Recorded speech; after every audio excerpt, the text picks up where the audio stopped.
नमस्कार, आप देख रहे हैं सी न्यूज भारत। मैं हूं आपके साथ स्नेहा सिंह। वक्त हो गया अलीगढ़ न्यूज बुलेटिन का, जहां हम अलीगढ़ जनपद से जुड़ी तमाम बड़ी खबरों पर विस्तार से करेंगे चर्चा। तो आइए शुरुआत करते हैं बड़ी खबर से, जहां 14 जून से 20 जून तक मनाए जा रहे अमृत योग सप्ताह के तहत अलीगढ़ के रामघाट रोड स्थित अहिल्याबाई होलकर स्टेडियम में जिलाधिकारी इंद्र विक्रम सिंह की अध्यक्षता में योग शिविर का आयोजन किया गया। योग शिविर में जिला स्तरीय अधिकारी व जन सामान्य एकत्रित हुए और डीएम ने खुद ही योग शिक्षक बनकर लोगों को योगासन और योग की कई बारीकियां बताई।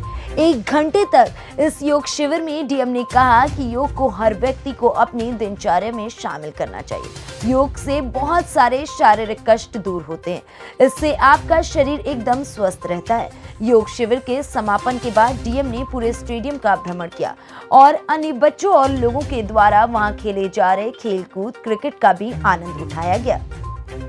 क्या अपील करना चाहेंगे? देखिए, अंतर्राष्ट्रीय योग दिवस चूँकि हिंदुस्तान की विश्व को देन है और माननीय प्रधानमंत्री जी की पहल पर ये दिवस युवाओं ने ऑप्ट किया है, इसलिए मेरा ये आह्वान है जनपद अलीगढ़ के समस्त निवासियों से कि योग को अपनी दिनचर्या का हिस्सा बनाएं और आगामी 21 जून को जब हम योग कर रहे हों तो उस समय तक इतनी कुशलता ले आएँ कि इसको अपने दिनचर्या के हिस्से में शामिल करते हुए कुशलतापूर्वक कर पाएँ।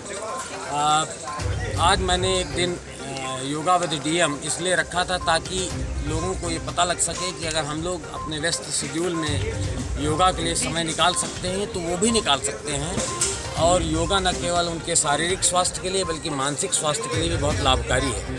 श्री दुर्गा शंकर मिश्र जी वो भी रेगुलर योगा प्राणायाम करते हैं और इसके कारण ही वो इस उम्र में भी न केवल पूरी तरीके से स्वस्थ हैं बल्कि एक छोटे बच्चे की, एक युवक की जितनी एनर्जी होती है वो एनर्जी उनके अंदर है। तो हम लोग अपने कार्यों को बेहतर तरीके से कर पाएँ, अपने जीवन को अच्छे से जी पाएँ, शारीरिक और मानसिक रूप से स्वस्थ रह सकें और जो भी हमको प्राप्त करना है जीवन में उसको कुशलतापूर्वक अच्छे से प्राप्त कर सकें। इसके लिए योगा को अपनी दिनचर्या का हिस्सा बनाना बहुत आवश्यक है।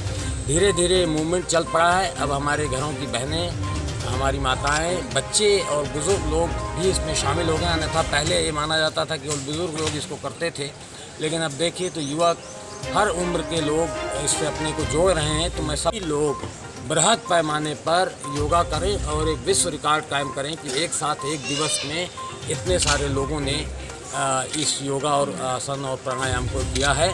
तो मैं जनपद अलीगढ़ वासियों का आह्वान करता हूं कि 21 तारीख को अंतर्राष्ट्रीय योगा दिवस के दिन जनपद से कम 11 लाख लोग एक साथ योगा करें। इस टारगेट को लेकर हम चलें। पार्कों पर, घरों में, शासकीय कार्यालयों के बाहर, किसी स्टेडियम में या जहाँ भी उनको खुला स्थान मिले वहाँ पर इसको करें और इसको वो रिकॉर्ड कीपिंग भी इसकी करें ताकि हम इसको वर्ल्ड रिकॉर्ड के तौर पर भी प्रस्तुत कर सकें। तो आप सभी ने सुना कि जिलाधिकारी अलीगढ़ ने किस तरीके से योग को लेकर अपने विचार रखे। उन्होंने लोगों को जागरूक भी किया। आइए अगली खबर की तरफ करते हैं रुख। अलीगढ़ के कासिमपुर पावर हाउस में हुए बहुचर्चित भाजपा नेता यशपाल सिंह चौहान और उनके भाई अनिल चौहान की हत्या के सभी 9 आरोपी दोषी करार दिए गए। मंगलवार को ये फैसला जिला जज डॉक्टर बब्बू सारंग की अदालत ने सुनाया। 1 दशक पुराने इस दोहरे हत्याकांड के निर्णय के दौरान अदालत में दोनों पक्षों के अधिवक्ता मौजूद रहे। कोर्ट के फैसले के बाद अदालत के बाहर मौजूद दोषियों के परिचितों व परिजनों में मायूसी भी छा गई। वहीं अदालत के आदेश पर दोषी करार दिए गए सभी 9 आरोपी हिरासत में लेकर जेल भेज दिए गए हैं। किस तरह का डिसीजन आया, क्या मामला था पूरा, क्या? ये 2011 3 मार्च की घटना थी। श्री यशपाल सिंह चौहान और उनके भाई बैंक से पैसे निकालने गए थे, तो उसी समय अभियुक्तों ने 9 अभियुक्त थे, उन्होंने एक घात लगा करके साजिश के तहत और हमला किया और उसमें इनकी लूटपाट कर ली। उनके जो हथियार थे वो भी लूट लिए और कैश लूट ले गए। और दोनों भाइयों को, यशपाल सिंह चौहान और उनके भाई अनिल चौहान, इन पर अंधाधुंध फायरिंग करके गन शॉट इंजरी से उनकी इंजरी पहुंचाई और उस एक जो अनिल चौहान की मौके पर मौत हो गई और श्री यशपाल सिंह चौहान हॉस्पिटल में जाके उनकी मौत हो गई। तो बड़ा जघन्य हत्याकांड था 2011 का, अभियोजन की तरफ से हमने 12 गवाहों को परिचित कराया, जिसमें चश्मदीद गवाह जो कि मौके पर उसको भी मारने का प्रयास किया गया था, लेकिन वो किसी तरह से बच गया था और उसका बयान हुआ संकेत का। किस तरह से रचना की है? जी, किस तरह से रचना की है? आज माननीय सत्र न्यायाधीश महोदय द्वारा इसमें आजीवन कारावास के कठोर कारावास और 50-50 हज़ार रुपये के दंड से दंडित किया गया है। सभी को? जी, सभी को, सभी 9 अभियुक्तों को, अशोक रावत, प्रमोद राघवात, सभी 9 एक्यूज को उम्र कैद की कठोर कारावास और 50-50 हज़ार रुपये दंड किया गया है। और माननीय मुख्यमंत्री उत्तर प्रदेश शासन श्री योगी आदित्यनाथ जी के निर्देशन में मिशन शक्ति अभियान का चौथा चरण चल रहा है, जिसमें 100 दिन के अंदर सभी कठोर दंड से माफिया, भूमाफिया और शराब माफिया सभी अपराधियों को दंडित कराने का लक्ष्य रखा गया है। उसी के लिए आवेदन द्वारा प्रयास किए जा रहे हैं। निरंतर अलीगढ़ में सजाएं हो रही हैं। फांसी की सज़ा हुई है अभी कुछ दिन पहले, और आज ये जो है ये अलीगढ़ का चर्चित हत्याकांड था, जघन्य हत्याकांड था, बड़ा क्रूर घटना थी कि एक जो अच्छे लीडर को और दिन दहाड़े 1 बजे बैंक से पैसा निकालने के समय पब्लिक प्लेस कासिम प्रवास में इनकी हत्या कर दी गई थी। तो पूरे ज़िले में बड़ी शोक की लहर फैली थी और आज बड़ा ज़िले ने बड़ा हर्ष व्यक्त कर रहे हैं लोग। माननीय न्यायालय के आदेश का सम्मान कर रहे हैं और इस आदेश से अपराधियों के हौसले पस्त हो जाएंगे और अपराधियों का दमन होगा। समाज में भय फैल जाएगा कि निरंतर सजाएं हो रही हैं तो अपराधी जो है अपराध करना छोड़ देंगे। और उत्तर प्रदेश शासन की जो मंशा है अपराधी के प्रति, अपराधी कोई भी कितना भी दबंग माफिया हो, भूमाफिया हो या कितना भी कोई भी छात्र बदमाश हो, कोई भी दंड से इस समय वर्तमान शासन में कोई बच नहीं सकता है किसी प्रकार से। वह इस पूरे मामले को लेकर जिस तरीके से वकील ने अपनी बात रखी है उसको देखकर वाकई लग रहा है कि ये मामला कितना बड़ा था। वहीं अगली और बड़ी खबर की तरफ करते हैं रुख, जहां अलीगढ़ जनपद के थाना खैर क्षेत्र के गौमत चौराहे के देसी शराब ठेके के सामने रोड किनारे गड्ढे में पड़े मिले एक शव की राहगीरों ने पुलिस को सूचना दी, जिसके बाद शव की शिनाख्त मुखिया उर्फ मुकीम गांव फतेह नगरिया थाना लोधा के रूप में हुई है। बताया जा रहा है कि मुकीम गौमत में रहने वाली अपनी बहन के पास आता जाता रहता था, लेकिन इधर 3 दिनों से वो लापता चल रहा था। परिवार वालों को आज जब मुकीम की मौत की सूचना मिली तो वो मौके पर पहुंच गए, जहां उनका रो रो कर बुरा हाल हो गया है। क्या नाम है तुम्हारा? रानी नाम है। कहाँ की रहने वाली हो? गौमत। अच्छा, क्या हुआ पूरा? हुआ क्या, मैं परसों आई थी, मैंने यहीं देखा था, वो नहीं गोल पतरा के गई थी। कहाँ पे रहते थे ये? यहाँ प्याऊ पे ही है, ठेका पे भी है, ना भी। क्या काम करते थे ठेका पे? बेलदारी तेलदारी कर ला रहे, दारू पी ले और कुछ काम। अच्छा, आज क्या हुआ? आज की हुआ कि हमसे आज जाके बताई कि ऐसा तो तुम्हारा भैया, तुम देख के आओ। तो हम आए तो देखे तो भैया ही हो। अच्छा, क्या दिन से लापता? 3 दिन आ गए। 3 दिन हो गए। आज किसने आपको सूचना दी? हमारे गांव के पड़ोसी ने।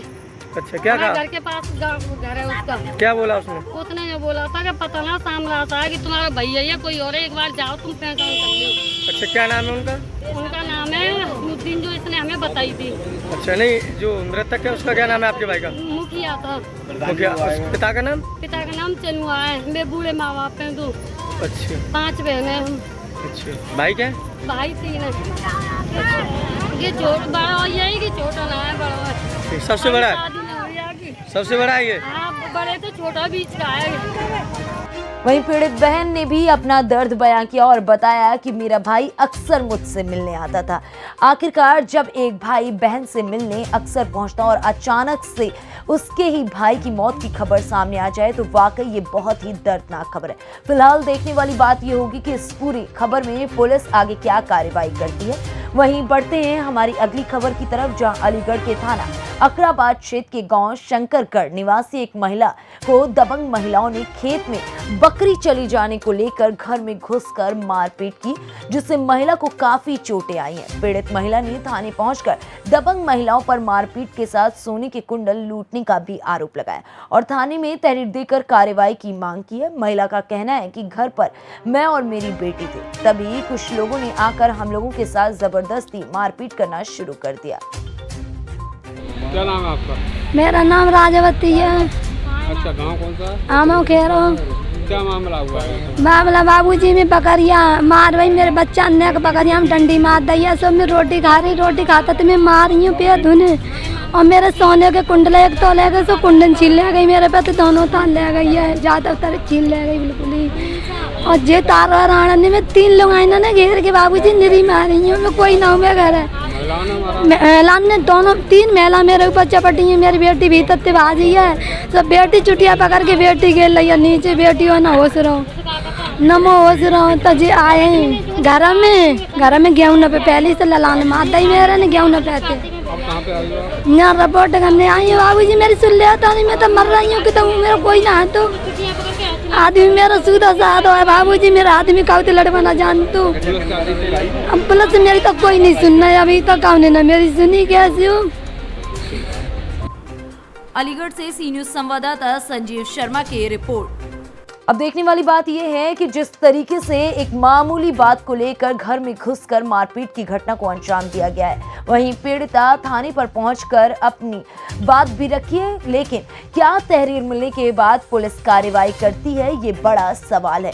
दबंगों के खिलाफ कौन सी कार्रवाई पुलिस द्वारा इस बार की जाएगी, क्योंकि दबंग इस बार कोई और नहीं महिलाएं ही हैं। फिलहाल ऐसी तमाम खबरों को देखने के लिए बने रहें सी न्यूज भारत के साथ, क्योंकि सी न्यूज भारत हमेशा लेकर आता है आपके लिए पल पल की अपडेट।